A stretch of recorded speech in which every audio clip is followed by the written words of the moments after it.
Every time I drink a sip of alcohol, I'm making a choice. I'm choosing to have poor sleep that night. We have the ability to detect in real time when your brain has gone into deep sleep, and we can amplify those delta waves that are associated with deep sleep to potentially elongate the amount of time spent in deep sleep. Sleep plays a role in mood regulation, hormone regulation, how well your immune system functions, mental acuity, memory formation, everything. There is not like a true one-size-fits-all thing that will work really well for everyone. If you're trying to lose weight, you probably shouldn't eat a Kit Kat before you go to sleep, but it's a lot easier to take Ozempic and just not feel hungry. The reason why drugs are so popular is because they're so easy. We're trying to be easy for people. Like, here's a way to get better sleep. It's a very simple thing to try to improve your sleep, and it really is a force multiplier for everything else. My next guest is Meredith Perry, the founder of Elemind Technologies, a former NASA employee and an MIT grad. In this episode, we're diving deep into Elemind's wearable headbands, which I had the pleasure of wearing for the past week. We're also going to look at the future of sleep and what Neurotech has in store, both from the perspective of Elemind and also the industry at large. The reason I started this podcast was to give you a trusted place to hear from the innovators changing your future. So if you want to be the first to be notified of new episodes, please feel free to hit the subscribe button. Now, let's dive into the episode. Meredith, you started your life or career at NASA and then founded your first startup, Ubeam, and now onto Elemind. At what moment in your career did you feel like you wanted to give your next chapter to the sleep space? So it actually wasn't about sleep for me. What I was really interested in was how do we hyper personalize treatment for people, like healthcare? How do we make it so that somebody, if they were to take a drug, for example, would get the exact benefits that the drug promised without any side effects? That's extraordinarily difficult to do. In fact, there is no such thing as a chemical drug that doesn't have side effects, because chemicals have to go through your entire bloodstream in order to hit their target. And so they're hitting everything else along the way. And so not only did I want to create a kind of drug, and I use the word drug because it's something that people can understand, but we're actually not talking about drugs today. We're talking about something entirely different. Um, but yeah, we wanted to create a hyper personalized, highly effective, quote unquote, drug that would also change with your body as the body changed. So, or change in response to the body.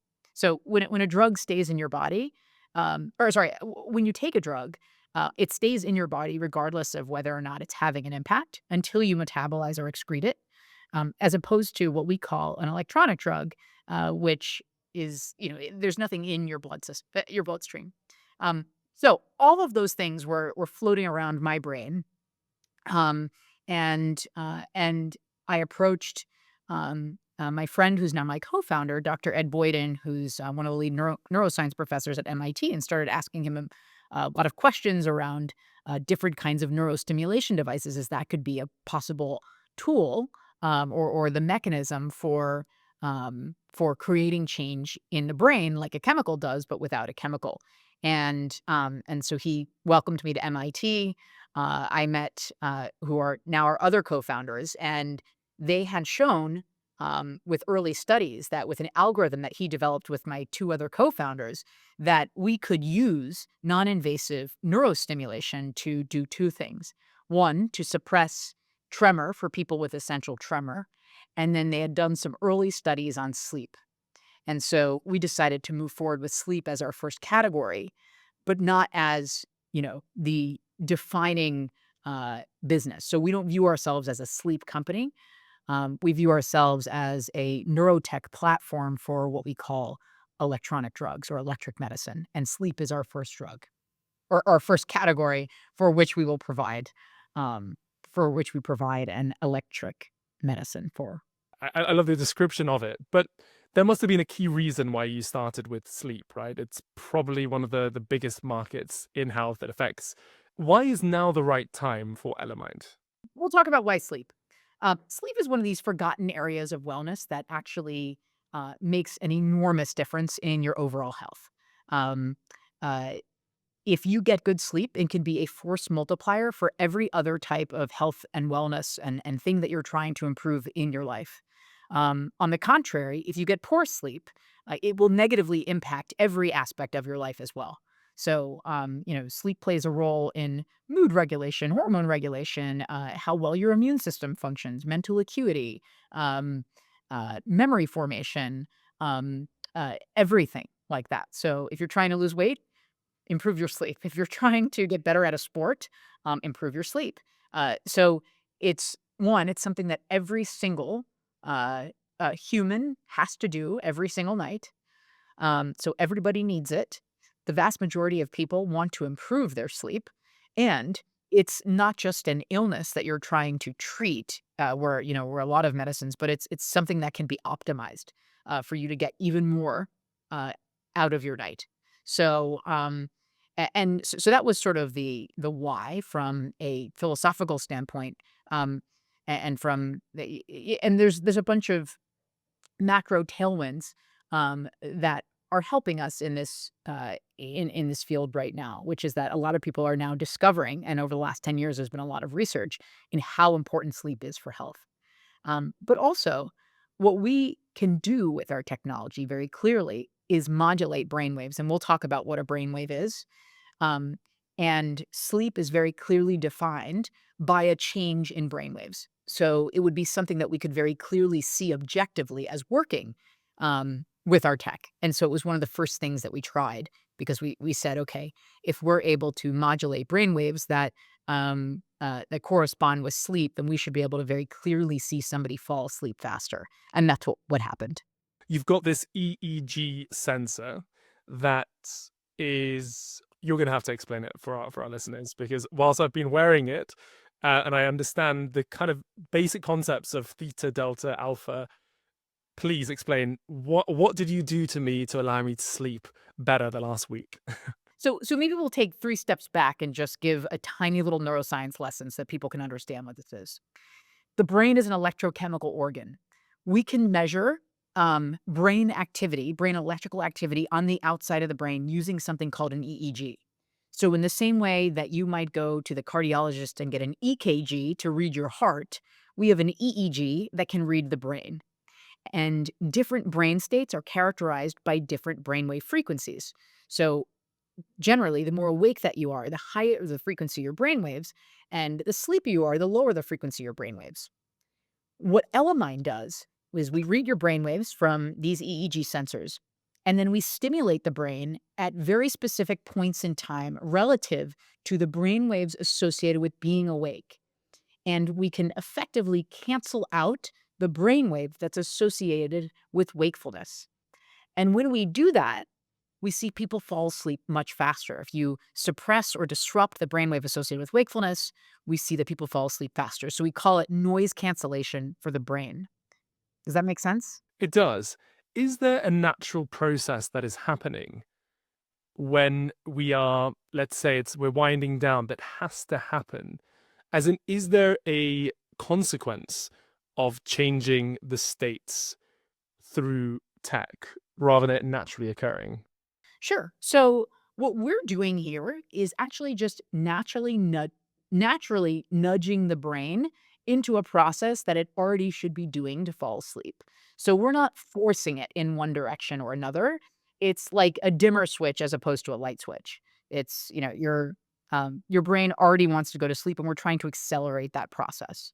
When we're in alpha, we are awake and alert. And then what's the difference between delta and theta? Like what? Sure. So alpha waves are typically dominant during relaxed wakefulness. So when you're awake with your eyes closed, think like meditation or daydreaming or just before you fall asleep. So you're in a calm but alert state of restfulness. And then you go from alpha to theta as you fall into light sleep and deep relaxation. And then delta waves, which are even slower frequency, so around 1 hertz. These are the slowest and highest amplitude brainwaves, which are dominant during deep and restorative sleep, otherwise called slow wave sleep, or stage N3. And this is a stage that's crucial for memory consolidation, immune function, and cellular repair.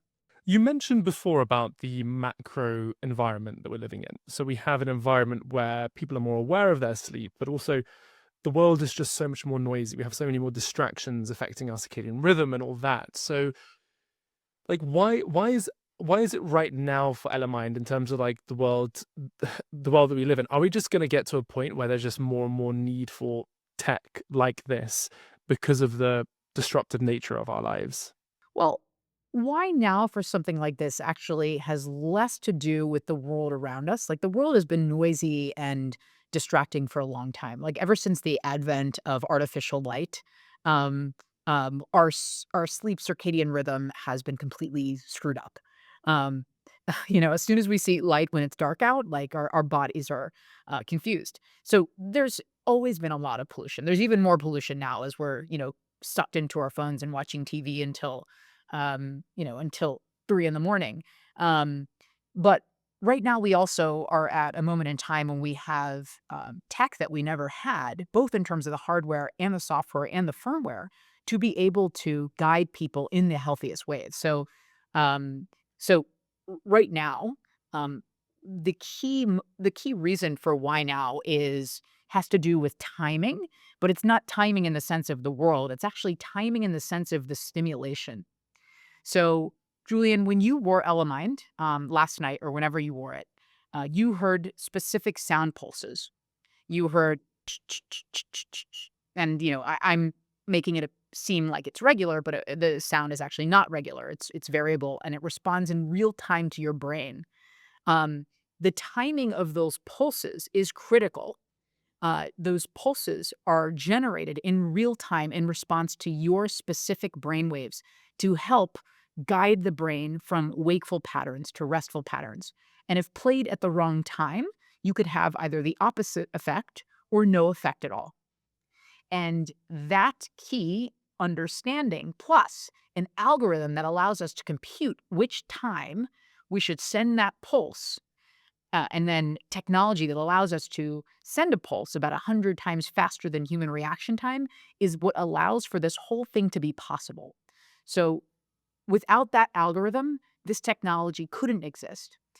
And so that algorithm is what allows us to do real-time non-invasive neuromodulation, which in English means allows you to change the brain from the outside in a predictable way. So one, it's a timing part for both the actual technology, of what we're doing from a stimulation standpoint, but also the availability of that technology. And then on the hardware standpoint, nobody before had built comfortable, reliable EEG headsets where you could have all this technology built into the device itself. Um, and that's critical because if you needed to basically outsource or put your computation in the phone, for example, and beam that to the headband, the latency would be too large where this technology wouldn't work. So all of these things had to come together at the right time for this technology to be able to have the effect that it has. I think this, if available, would have been useful, 10 years ago. So, but all of these things had to be developed.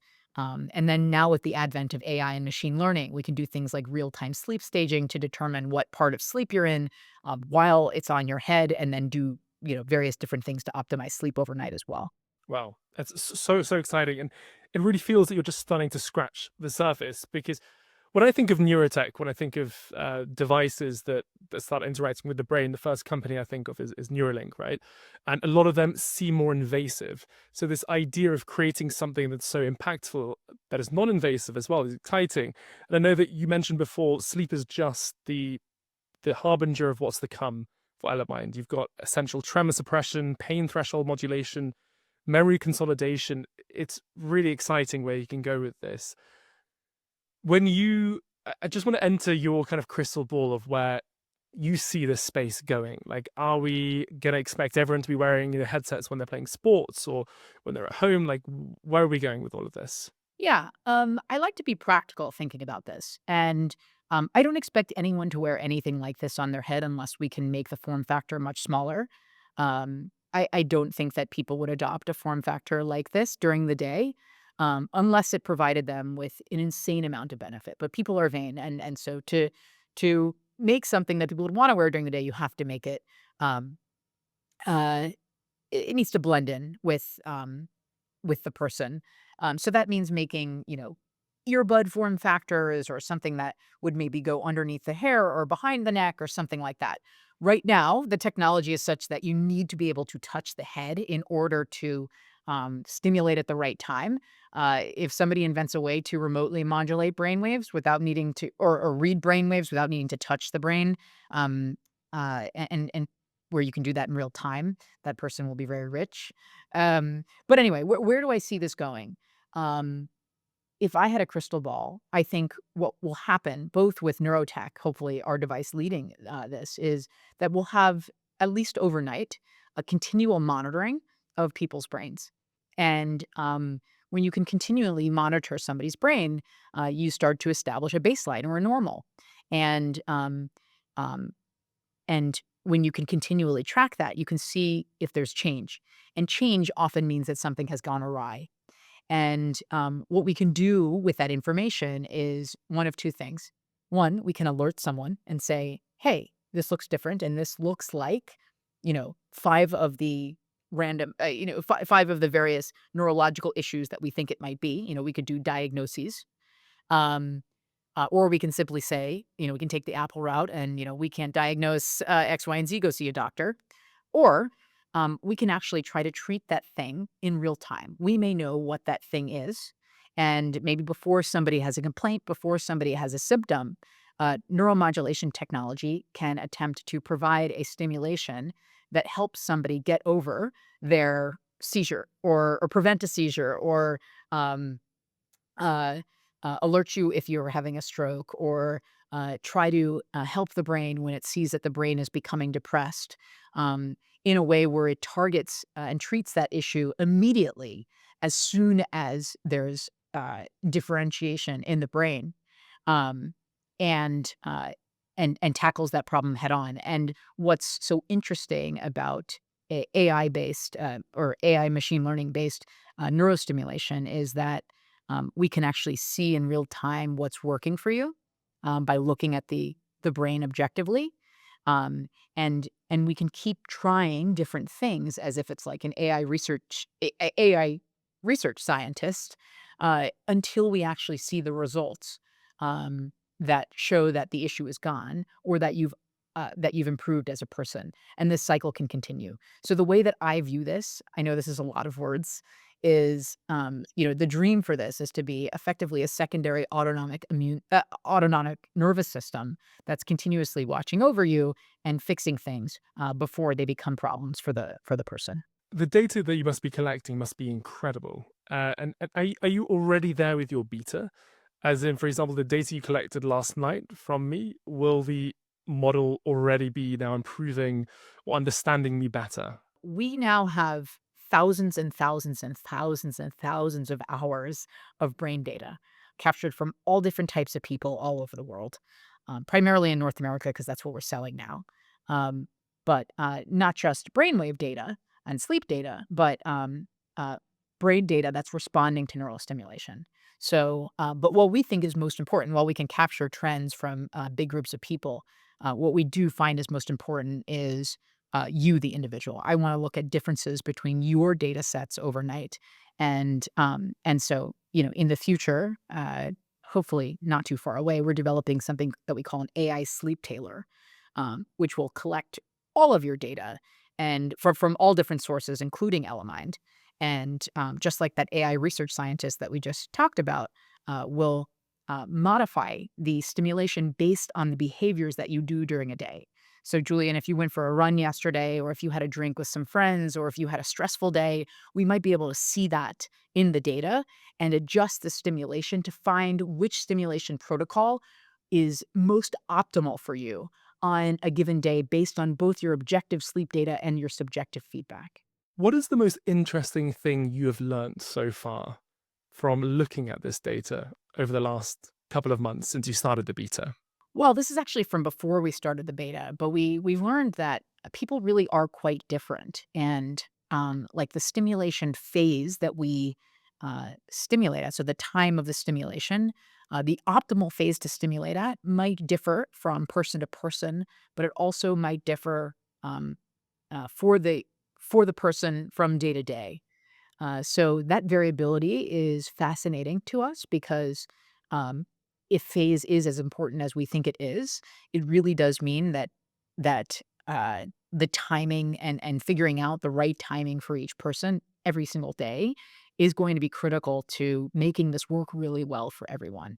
So it just highlights how uh, variable and how personalized um, uh, healthcare and neurostimulation in general needs to be for every person to truly benefit the most from treatment. There is not like a true one size fits all thing that will work really well for everyone. It's so funny that we're having this conversation now because I just posted something on LinkedIn around how much you should trust your sleep data versus how discerning and intuitive you should be. And the reason why actually posted it was my Whoop data was telling me one thing, and then all of a sudden they changed their algorithm. And now my awake time is 200 to 300% lower than it used to be. And my restorative sleep is through the roof, right? And I had Pete Ward on the podcast last week, and he mentioned one of the largest sleep companies. He didn't mention who, actually their optimal sleep time per person is just the median of the whole data set. And so it feels like we're still some way away from being truly personalized, right? Especially for sleep. Well, we should talk about sleep data. First of all, what what every company that's providing you with any kind of sleep tracking, unless it's a human literally looking at your raw data or your raw brainwave data and scoring it, is you have to train an algorithm on the data that you get. And so, if you're Whoop or if you're Aura or if you're any of these devices that at first I'm talking about like wearable devices not on your head, you're looking at proxy measurements to determine what stage of sleep you're in. So you're looking at body movement, you're looking at breath rate, you're looking at body temperature, um, those kinds of things to then try to infer, okay, based on, looking at a million hours of people asleep, uh, what stage of sleep were they in when their body movement, their blah, blah, blah looked like this. And then you slap an algorithm over it because that's based on, averages of data that you see over time. And it gets it wrong a lot of the time. Um, but, it's what allows you to see your data quickly.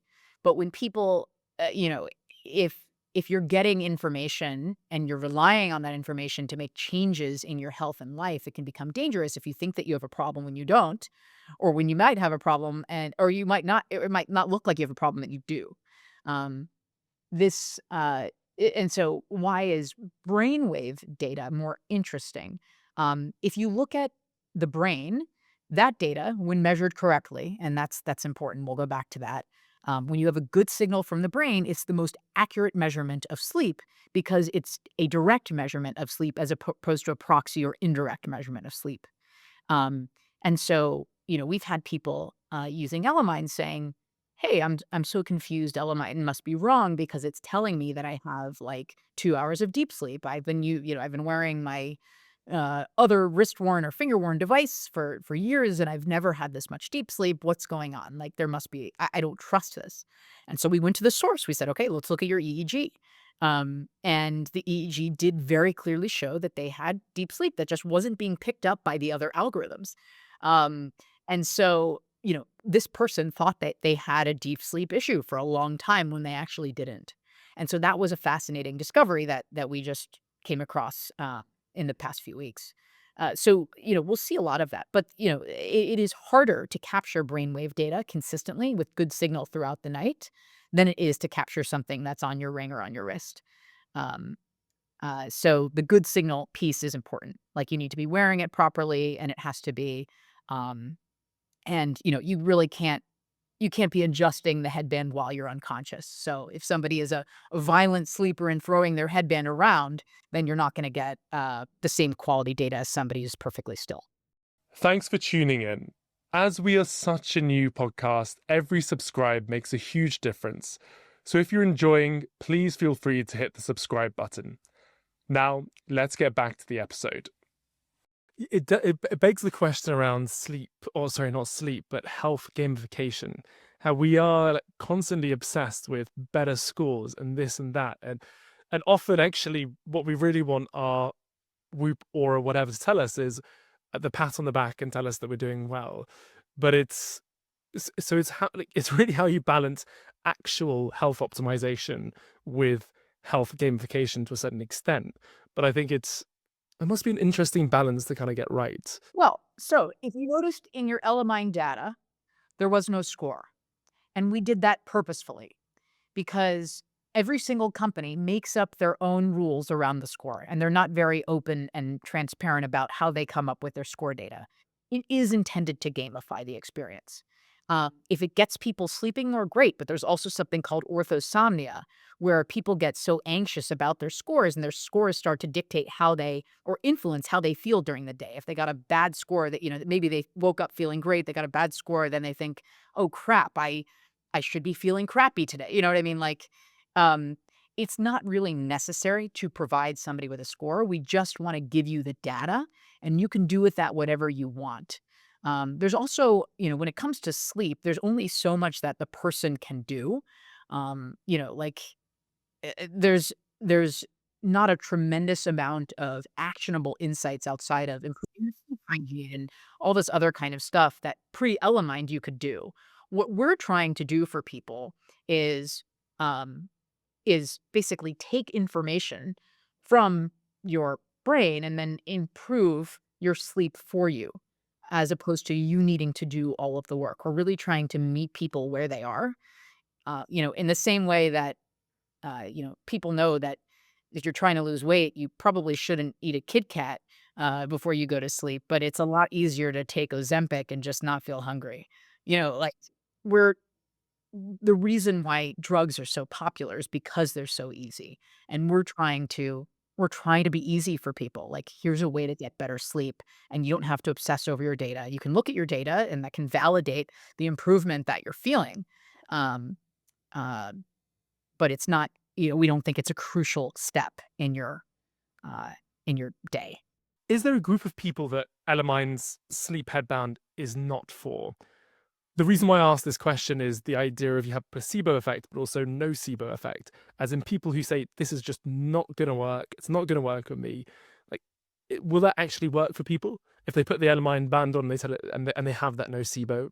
This is an interesting question. We've had a lot of people do like nap demos with me where they've gone into it thinking like, there's no way in hell I'm going to sleep right now. Like, it's broad daylight, I'm in a conference room, or I'm in like a law office, or wherever these random places that we've done this, or people that say like nothing ever works for them, like it's not going to work for me. And then they're like absolutely shocked when they wake up after wearing the device. Um, so there, this, there certainly are people who can beat out with their own brain anything in the same way that you can take Ambien and just choose to stay up. If you wanna stay up on Elemind, you absolutely can. You win. You get no benefit from the device, but if that's what you wanna do, go for it. Um, and then there are certain people who have no effect from Elemind at all. We see 76% of people have a very significant, um, uh, effect, from Elemind in our studies, but there is a small portion of people who don't have any effect. Um, and we don't see many differences in the data between the people that have an effect and that don't. Um, but we have a theory that, since we're latching on to your alpha brainwave, um, if you're somebody who doesn't have a very loud alpha signal that we can properly read, then we're not going to be able to latch on. Um, and so that's a theory of why it may work well for more people than not, or why it might not work for some people. If you have low alpha, it may not be as effective. So we're also looking at other areas that we could, um, maybe we amplify theta as opposed to suppressing alpha, which is what we're doing now, to try to get Elemind to be more effective across the population. But that's also where the AI sleep tailor comes in what different parameters can we modify to make this optimal for everyone? In terms of how you've because I know you came into this space because you saw clearly a huge opportunity, a huge market, but you're probably constantly asked by people like because you have to you're now a brand of the sleep space. So how have you changed your approach to sleep? Do you wear the Elemind every night? Do you have like a sleep hygiene protocol? Yeah. I certainly think about sleep way more than I ever thought about sleep. And I also hear about everybody's sleep every single day. Everybody comes to me with their sleep problems. Um, uh, I do change. I have changed how I approach sleep. Previously, I would drink alcohol, not frequently, but um, when I started looking at my sleep data, I see very clearly how disruptive it is to my sleep. And based on actually viewing that data, um, it showed me that every time I drink a sip of alcohol, I'm making a choice. I'm making a choice. Uh, uh, I'm choosing to have poor sleep that night. And choosing to have poor sleep that night also means choosing to have uh, a worse day the next day, and it's a cycle. And so just that alone is interesting. So I almost never drink anymore. Maybe I'll have a couple glasses a month, which stinks. I think a lot of people really like alcohol, and it does stink that it's not good for your health. Um, but yeah, so I've reduced my drinking. I go to bed earlier. I've stopped completely looking at my phone in the middle of the night. Um, if you wake up briefly, even just checking the time is unnecessary. Just put an alarm, and don't look at your phone if you don't have to, because the second that you look at your phone, you are it totally wakes your brain up. And I do wear Elemind almost every single night. Sometimes I don't have trouble falling asleep, and so I might keep it on my bedstand and put it on just in the middle of the night after I wake up when I want to fall back to sleep. But we do find that um, if you make a habit out of it, it becomes much easier to adapt to. So, wear it, we tell people wear it every single night for a week and then make judgments about the technology in your second week. There's an adaptation period to introducing anything new into your sleep routine. So whether it's Elemind or anything else that you might be trying, usually, give it a week to get used to the sensation of wearing something new and hearing the new stimulation. But it has improved my sleep greatly.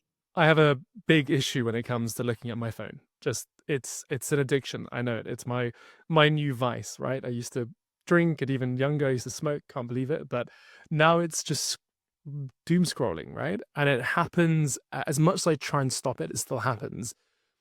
What is happening at a neurological standpoint when it comes to using one's phone at 9:30, 10 p.m. in bed? If you think about it, first of all, you've got a big bright light that's now that your eyes are looking at. So it's screwing with your circadian rhythm, first of all. It's probably supposed to be dark out when you're looking at this. You are now sending signals to your brain that it is morning. So one, that's screwing up your brain. The second thing is when you look at your phone, what are you looking at? You're probably looking at the zillion different notifications that you got overnight, which is emails from work, texts from friends. You're looking at a massive to-do list. And so your body kicks starts. You got adrenaline running because now you're like, oh shit, I gotta do this, I gotta do this, I gotta do this. Your day starts. It's incredibly difficult to just absorb that huge influx of information and say, okay, like I'm gonna go peacefully sleep now. I mean, you need to act, you need to respond. And so you're literally um uh, activating lots of different areas of your brain when you're really trying to shut those down and be peaceful and restful and go back to sleep. You're just making it much more difficult for the brain to go back into the state um, that requires calm, peace, cool, quiet environment and dark environments. Is there more pronounced alpha through this? We see the strongest alpha when you are awake with your eyes closed. We would see higher frequencies when your eyes are open. Gotcha. But I wanna know, Julian, tell us, you've been wearing Elemind. Yeah. Tell us about your experience. We're Love the flipping this question. we're flipping this Love on it. you. Thank you so much for flipping it. It's the Elemind experience has been interesting for me because I have been a prolific. I'm not going to say I have I'm not a nocebo person. I believe in what I kind of put on, but I've found it very difficult in the past to be affected by the kind of protocols, the drugs, whatever I've taken for sleep, whether that's melatonin tablets, whatever. So my experience has been that when I've been feeling a bit more restful, I've really seen the impact and I've been able to sleep very deeply. Last night I slept, I had 5 hours and 20 minutes of restorative sleep, which is kind of I think a record for me. So amazing. So I think yeah, I think from my end, it has to come with an effort to really care about one's kind of sleep hygiene and protocol. I think from my end, if I were just to be at a high stress, I haven't experienced it in the last week, and I'd be interested to know if I'm in a high stress situation, environment, whatever, if I use the Elemind in that environment, would it be able to get me to sleep and sleep deeply? I think that's an experiment I'd like to do in the next few weeks. But it's been pretty profound. I've been actually pretty surprised by what it's been able to do. Yeah, for me, I find it the most effective when I am in those really stressed out states or when I'm, ruminating and I'm thinking about 1,000 things. And, not only does Elemind disrupt the brainwaves that are associated with thinking and wakefulness, but it also just gives you something to focus on, you know, um, and for stressed out brains, and for me, like, that's a huge help. Like, just let your brain put your brain on a shelf and just gently focus on the sound, and then you're happy to be asleep. 100%. I can imagine in cities, especially like New York, that is such a hectic city to have that actually is very important. In terms of your journey with sleep and Elemind over the last 4 or 5 years, has there been any beliefs that you used to have that you've disproven through your research? Something you used to believe about sleep or health? I think before I got into all of this, um, I was interested in exploring any kind of technology that could, condense 8 hours of sleep into 4. We get this question a lot, and I used to have these questions too, and like, "Hey, how can I push myself directly into deep sleep or REM to just, like, consolidate the hours that I need so I don't have to be asleep, for as long?" And I really don't think that's the answer, and I discourage people now from even thinking that way. Like, evolution has highly preserved, conserved, sleep in every single species, and, no matter how much we've evolved, the amount of sleep that we need, isn't reducing. Um, uh, all we know is that sleep truly is critical. And I used to be on quote unquote team no sleep. I used to post those things. I was like, oh, late on the grind. I used to think it was like really cool to get little sleep and work around the clock. And now I realize that the people who are really winning in life, the real luxury in life, the real nutrition in life is actually getting all the hours that you could possibly need. Um, the other thing that I think is interesting is that there is a bias towards people who wake up early. Um, and society is built around early risers when there are many, many people who naturally wake up later. And those people aren't lazy, they just are on a different clock. So those are the two things that have changed my perspective. But overall, sleep it has just shown me how critical sleep is in every single part of health. And if you're looking to improve any aspect of your life, like it's a very simple thing to try to improve your sleep, and it really is a force multiplier for everything else. If you have more restorative sleep, do you need then less overall sleep? As in, with putting an Elemind band on, which will get me into deeper sleep, could I then sleep less? I don't think so. Um, I really do think that you need your full night of sleep. You need a number of sleep cycles. Um, I think you might wake up feeling differently based on when in your sleep cycle you wake up. Like if you wake up during REM or light sleep, you're going to feel more rested than if you wake up during deep sleep because you're like pulling yourself out of a state that you're not intended to wake up from. So, people might think, oh, I only got 3 hours of sleep last night, but I feel great because they probably woke up during REM or light sleep, as opposed to why am I feeling so tired? I just slept for 9 hours, but I woke up in deep sleep or something like that. Um, so, but I do still think that you need, unless you have that gene that some people have that allows you to sleep around 6 hours a night, most people need 7 to 9 hours of sleep. What can we expect from Elemind? You're currently in the beta. When are you going to be open to the public? And what's next? So the technology is open to the public today. Um, we started shipping on demand a few months ago. What is in beta right now, which you've been experiencing, is all of our sleep tracking, our data, your daily, weekly, and monthly trends, and we're going to be shipping that in a number of days now. So we're really excited for the rest of the Elemind world to experience that. And our goal is to ship one or two major features per year. So the next feature that we'll be shipping after the data launch is deep sleep stimulation. So we have the ability to detect in real time when your brain has gone into deep sleep, and we can amplify those delta waves that are associated with deep sleep to potentially elongate the amount of time spent in deep sleep. So that deep restorative number that you got today will hopefully even grow. I don't know, beyond 5 hours. That's pretty nuts. Um, um, but that's the intention of the deep sleep enhancement feature. So that's coming next. And then we'll launch the AI sleep tailor. But we also want to give people access to new kinds of data. So, you're used to seeing a hypnogram in an app if you're looking at sleep tracking, which is like that random sort of square plot that shows you where you are in your different sleep stages.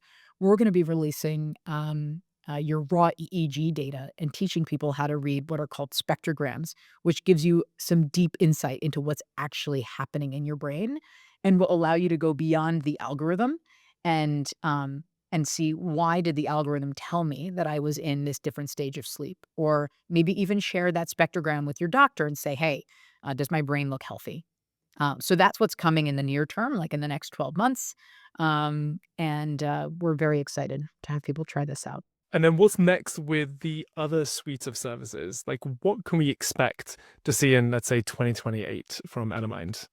Oh, well, we're not giving those secrets away, but you can certainly expect that we will be shipping new quote unquote apps through Elemind that may address totally different types um, of neurologic things outside of sleep. Very exciting. If you could give one piece of advice to someone that was looking to enter the neurotech space, what would it be? Wow.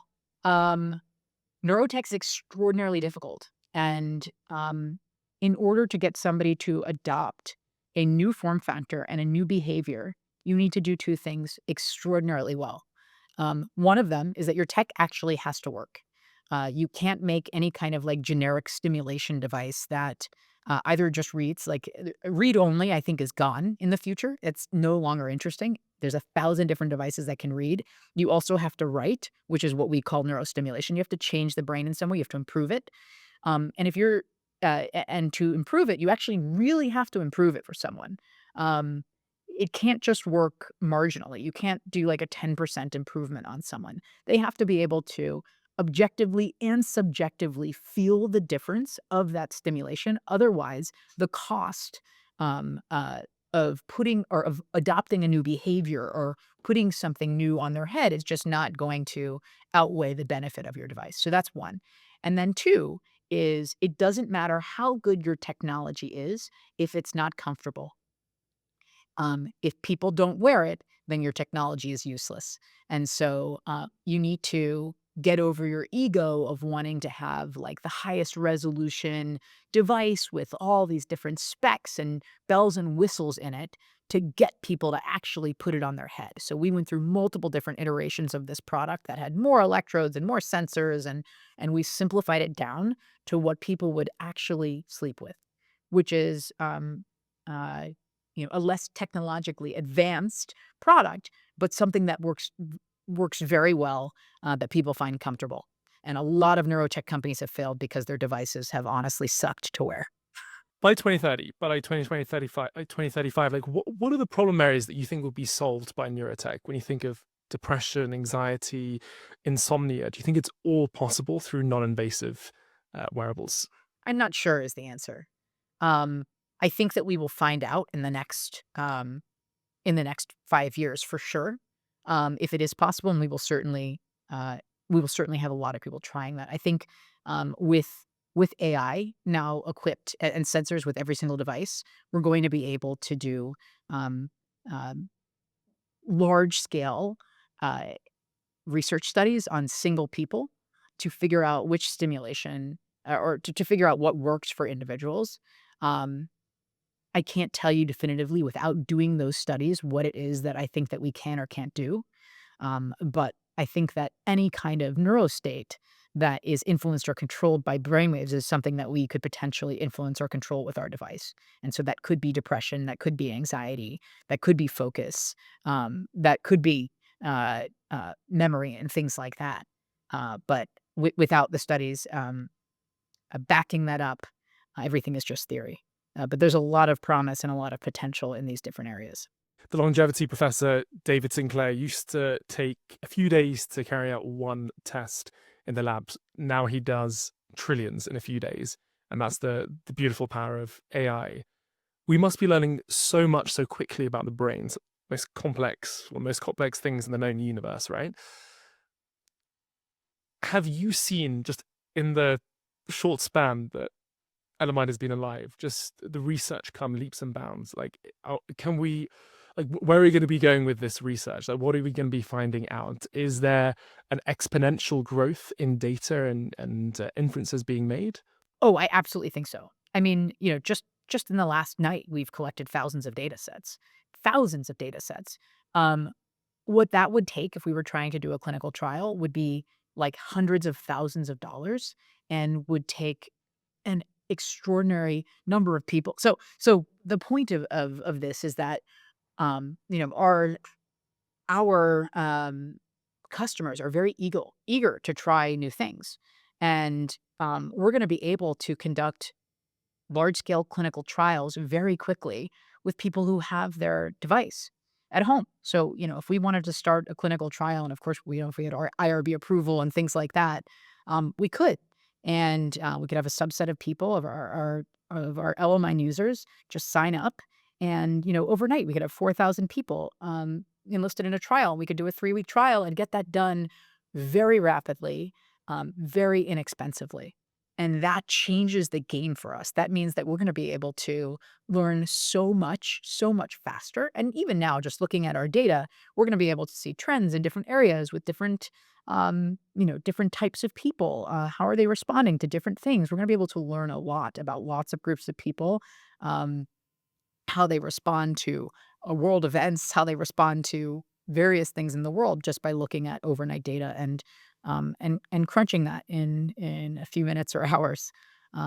So that's really exciting, and this is a really cool and new era for LMI now that we actually have the product on thousands of customers. Meredith, thank you so much for your time. Really appreciate it. Thank you, Julian, and thank you for trying Elemind. Thank you for listening to the Beyond Tomorrow podcast. We'll see you next time.